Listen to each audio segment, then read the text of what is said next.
আসসালামু আলাইকুম, আমি নুরুল স্বাগত জানাচ্ছি নতুন একটি ভিডিওতে। তো রমজান ব্লগে আপনাদেরকে আবার নতুন করে স্বাগত জানাচ্ছি। আমরা গেছিলাম হলো মখারা হাটে খাসি কেনার জন্য, কারণ ইফতার করাবো সেই জন্য খাসি কেনার দরকার। একটা হলো আমার নানির ইফতার করার জন্য, আর একটা আমাদের সবার জন্য আর কি। আমরা 10-12 জন ছিলাম, সবাই মিলে হলো খাসির মাংস ভাগাভাগি করে নেবো সেই জন্য নিয়ে গিয়েছিলাম। তো মখারা হাটে যাওয়ার পরে আমরা গরু পাশাপাশি খাসি দেখতেছিলাম। তো খাসি দেখতে দেখতে ভালো লাগতেছিল, বড় খাসি। তো এই খাসিটা আমরা চয়েস করে রাখছিলাম যে আর কয়েকটা খাসি দেখি, কারণ আমরা দুইটা নিতে যাচ্ছিলাম না, যে সবাই বলতেছিল যে একটা বড় দেখে একটা নেই, তাহলে তেলও কম হবে। তো সেই তুলনায় আমরা বড় খাসি নেওয়ার চিন্তা ভাবনা করতেছিলাম। তো যেখানে খাসি কেনা বেচা হচ্ছে আমরা এই খাসিটাও দেখছিলাম। এই দুইটা খাসি মিলে আমরা চয়েস করে রাখছিলাম যে দেখি কোনটা নেওয়া যায়। তো এই খাসিটা নেওয়া হয়েছিল মূলত আমার নানির জন্য, আর আরেকটা দেখলাম ওটা হলো আমাদের জন্য নিয়েছিলাম। তো দেখতে থাকুন ব্লগটা, আশা করি আপনাদের ভালো লাগবে।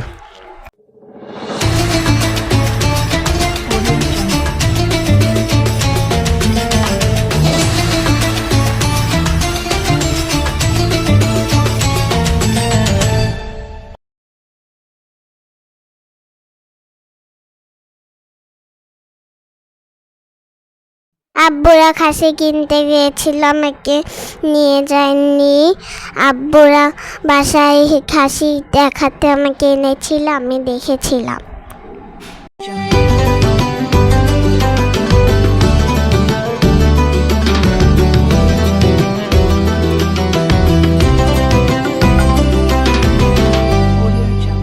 তো আমরা যখন গেছিলাম তখন বড় খাসি একটু কম ছিল, যার কারণে আমরা অপেক্ষা করতেছিলাম। তারপরে কয়েকটা গরু আসে, এই গরুটা আমার কাছে ভালো লাগছিল। হয়তো ভিডিওতে খুব একটা ভালো দেখা যাচ্ছে না, কিন্তু গরুটার স্বাস্থ্য আসলে অনেক ভালো ছিল এবং অনেক বড় ছিল। তো আমি গরুটার দাম জিজ্ঞাসা করেছিলাম, এটা 1,25,000 টাকা চাইছিল। তো আমার কাছে টাকা থাকলে আমি এই গরুটা কিনে রাখতাম, কারণ এই গরুটা অনেক দেখতেও সুন্দর ছিল এবং কালো সাদা মিক্সন ছিল। পরবর্তী দামে আবার এই লাল গরুটা আমার ভালো লাগছিল, লাল গরুটার দামও জিজ্ঞাসা করি, ওনারা বলে যে 1,30,000 টাকা হলে এবার গরুটা বিক্রি করবে। তো গরুটার দাঁতে নেই, যদি রাখলে পরে হয়তো বা ভালোই হইতো। সামনে বছর কোরবানি দেওয়ার জন্য গরুটা পারফেক্ট ছিল, এটা 1 বছর বয়স ছিল মাত্র। তারপরে গরু দেখে ঘুরে ঘুরে আসতেছিলাম আর দেখতেছিলাম যে কী কী গরু আছে। আমার এই গরুটা সবথেকে বেশি চয়েস হয়েছিল। যাই হোক, পরে আবার খাসি দেখতে চলে আসলাম। কিছু বড় খাসি আসছিলো, সেগুলো দেখতেছিলাম। দেখতে দেখতে দেখতে দেখতে এক পর্যায়ে একটা খাসি ভালো লেগে যায়, কিন্তু সেই খাসিটা আসলে ছিল না, সেই খাসিটা অলরেডি বিক্রি হয়ে গেছিলো। তারপরে আমরা দাঁড়িয়ে থেকে দেখতেছিলাম, এখানে আকরাম কাকা ছিল, মাসুদ স্যার ছিল, তারপরে রাজু ভাই ছিল, আমি ছিলাম, কয়েকজন মিলে গেছিলাম। তারপরে খালু গেছিলো, ছোটো মামা গেছিলো দানির খাসি কেনার জন্য। তো আমরা এখানে অপেক্ষা করতেছিলাম যে ভালো কোনো খাসি আছে কিনা দেখার জন্য। তো দেখতে থাকুন, শেষে আপনাদেরকে দেখাবো আমরা কোন খাসিগুলো কিনি।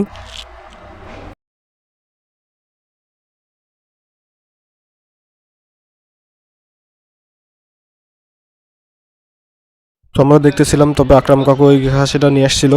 শেষ পর্যন্ত আমরা এই খাসিটার দাম প্রায় 27,000 পর্যন্ত বলছিলাম, তারপরে 29,000 টাকা লাস্ট বলছিলাম।